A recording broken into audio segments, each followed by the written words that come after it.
In this video, we show how to replace a backplane in a PowerEdge R570.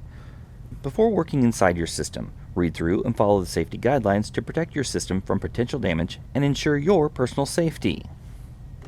To remove the backplane with the cover removed, as well as any installed drives in the front removed, disconnect the power and data cables from the rear of the backplane.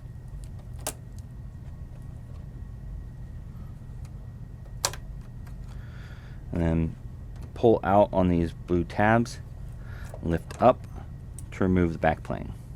To install the backplane, lower into the system and align it.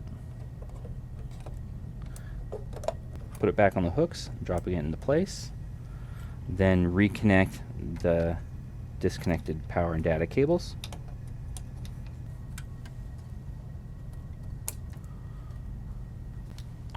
For more information or assistance about the PowerEdge R570, visit dell.com/support.